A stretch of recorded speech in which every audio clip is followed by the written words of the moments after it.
একজন online activist, মানে আমার মতই আর কি। আমি টুকটাক কথাবার্তা বলি, যা বুঝি তাই বলি, ভালো মন্দ জানি না, কে কীভাবে গ্রহণ করে সেটাও জানি না। শুধু বলবো, একজন অনলাইন অ্যাক্টিভিস্ট বলতেছে ভারত আমাদের শত্রু, সেটা নাকি বাংলাদেশের আর্মিরা জানে। তারা অ্যানালিসিস করে বলছে ভারত আমাদের শত্রু, এর জন্য বাংলাদেশের সেনাবাহিনীকে আরও শক্তিশালী হইতে হইব, অস্ত্র বানাইতে হইব, সব কিছু করতে হইব। মানে মাথার মধ্যে কাজ একটাই, অস্ত্র বানাও, শক্তিশালী করো, ভারতকেও ভয় দেখাও, ভারতের সাথে মারামারি করো। আমরা যতটুকু অস্ত্র বানাবো, ভারত আমাদের থেকে আর 50 গুণ বানায় রাখছে। কমসে কম আমরা তো পারমাণবিক বোমা বানাতে পারুম না, পারুম না, বাংকার ব্লাস্টারও বানাতে পারুম না আমেরিকার মতো। কিছু অস্ত্র আমাদের দরকার আছে, ঠিক আছে, কিন্তু এইসব উস্কানিমূলক কথাগুলো বলাটা কি ভালো? অস্ত্রের হুমকি দেওয়া, ভারতকে শত্রু ভাবা, আরে ভাই, দুনিয়া বদলে গেছে। এখন আমাকে বলতে হয়, জার্মান চ্যান্সেলর যে হিটলার, সে কিন্তু অস্ত্রের ভয় দেখাইয়া ইউরোপে একটা দ্বিতীয় বিশ্বযুদ্ধ লাগিয়েছে। এই অস্ত্রের ভয় দেখাইয়াই কিন্তু জার্মানিরা উন্নত জাতি, তাদের নীল চোখ, লম্বা তাদের চেহারা, সাদা লম্বা, তাদের মতো ফিগার কারো নাই, ভিটামিন তাদের মতো নাই, তারাই নাকি একমাত্র উন্নত জাতি আছিল।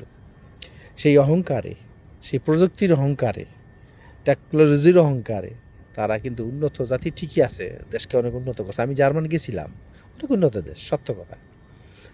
তো সেই জাতি শেষমেশ কিন্তু একটা যুদ্ধই লাগাইছে, সেটা কি? একটা দ্বিতীয় বিশ্বযুদ্ধ। চারটিখানি কথা, 5 কোটি মানুষ মারা গেছে এই অস্ত্র প্রতিযোগিতায়, 5 কোটি মানুষ মারা গেছে। চারটিখানি কথা না কিন্তু ভাই। তো যাই হোক, 2000-এর উপরে বলে না, 2 লাখের মতো বলে সাংবাদিকই মারা গেছে। যাই হোক, সেই যুদ্ধ পৃথিবীর সব দেশেই অংশগ্রহণ করছে, ভারত করে নাই, বাংলাদেশ অংশগ্রহণ করে, পৃথিবীর অনেক দেশে অংশগ্রহণ করছে। সেই যুদ্ধে কিন্তু শেষমেশ কী পাওয়া গেছে, মানে ভ্যানিশ করে দাও ইহুদিদের, ইহুদি নিধন করছে। আপনারা ইহুদি নিধনের হিস্ট্রির উপরে দেখেন কেমনে জার্মান হিটলার ইহুদি নিধন করত, সেটাও দেখেন মানবতা কতখানি মার খেয়েছে সেই যুদ্ধে। তারপর কি হিটলার কি জিততে থাকতে পারছে? যতই অস্ত্র বানান, পারছে? পারা নেই। সেই জার্মান আজকে কিন্তু, সেই জার্মানে আমেরিকার কিন্তু সেনা ঘাঁটি আছে, সেটা আপনি জানেন নি? জানেন না তো।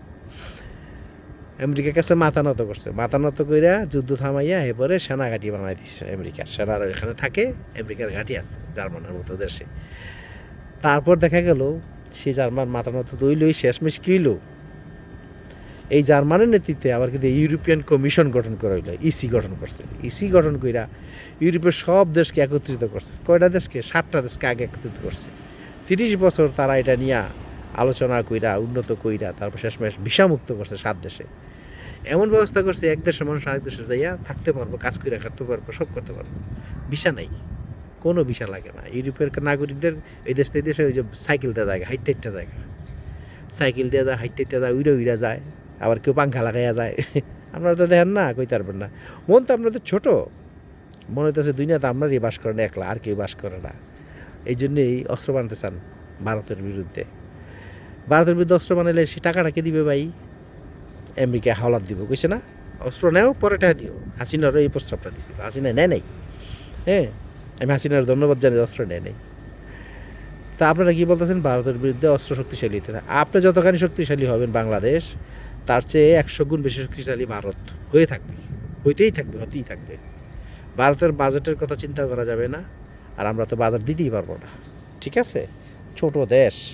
এবার আসেন, সেই হিটলার হাইরা গেল, জার্মান হাইরা গেল, তারপর জার্মানিরা আবার একত্রিত হয়ে আমেরিকার নেতৃত্বে, আমেরিকার তেল মেরেই ইসি গঠন করলো। ইসি গঠন করে কী করলো, এই ইউরোপকে উন্নত করলো, এত উন্নত করলো যে সে দেশের মানুষ সুখে শান্তিতে বসবাস করতেছে। ইউরোপের মানুষ সবাই সুখে শান্তিতে বসবাস করে, তাদের মধ্যে যে নোংরা মেন্টালিটি, সেটাকে এসব কিচ্ছু নেই। তারা দুনিয়া দেখে, তারা কাজ করে, আল্লাহ দিনকে তারা তারা ভ্যাকেশনও যায়। বাংলাদেশের মানুষ ভ্যাকেশনও যায়নি, যাইতে না, ভ্যাকেশন কার এটাই বোঝে না। আচ্ছা যাই, এই বাঙালিরা আপনারা কী দেখাইতেছেন? অস্ত্রের যঞ্জনানি।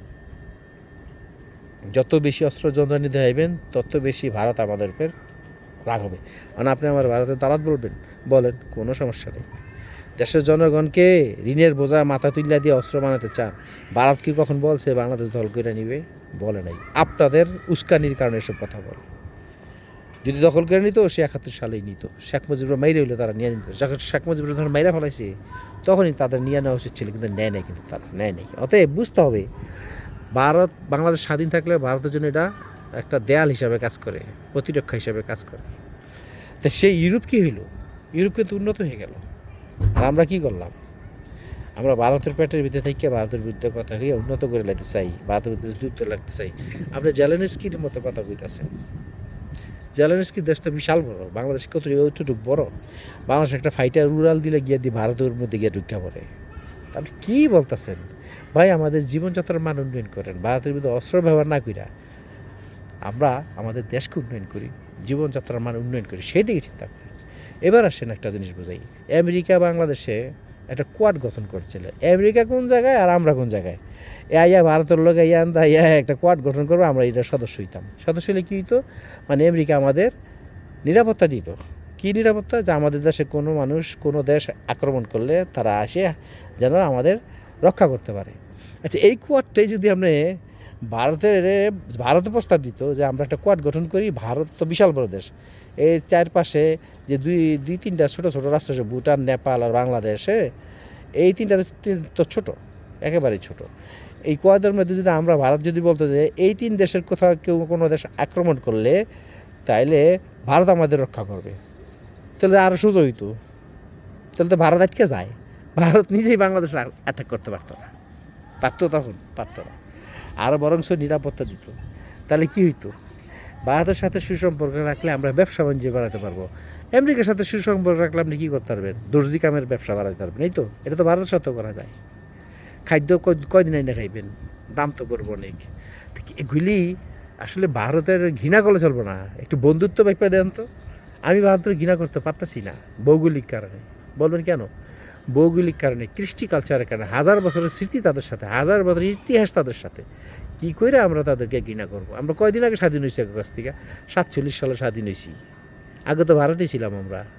আচ্ছা, ভারতের আগে নাইলে রাজ্য ছিল, তারপর 200 বছর তো রাজ্য থাকার কারণে তো 200 বছর শাসন করে রেখেছে কারা?